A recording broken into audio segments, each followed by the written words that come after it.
Feeling ng mga netizens, nanganak na ang TV host, actress at content creator na si Alex Gonzaga.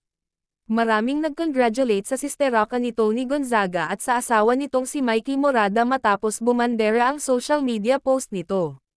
Kahapon, August 25, bandang 9 PM ay nagbahagi si Alex ng mensahe na nagpapahiwatig na isinilang na ang panganay nila ni Mikey. Nag-share siya ng 4 na litrato kung saan makikita ang kanyang umbok na tummy. Sabi niya sa caption, "I'll miss carrying you inside my tummy, my baby.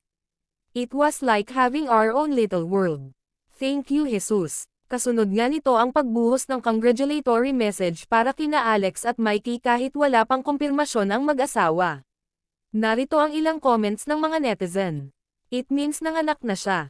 Nanganak na siya, first week of August pa. Siguro at this moment naglalabor na siya. Sabi po Will, short for Will, so it means hindi pa po siya nanganak while posting this status. Di pa po siya nanganak. Di ako English teacher pero naiintindihan ko po yung caption.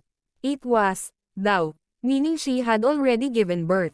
I translated it into Tagalog so you won't all end up arguing in the comment section.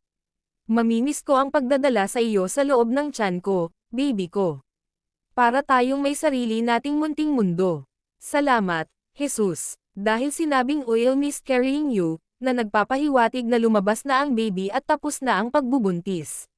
Sabi ko talaga, maski i-deactivate mo na yung mattrace ko mabuntis at magkaanak lang si Alex, ahahaha, pero totoo po, nakatatlo na ako, ayaw ko na.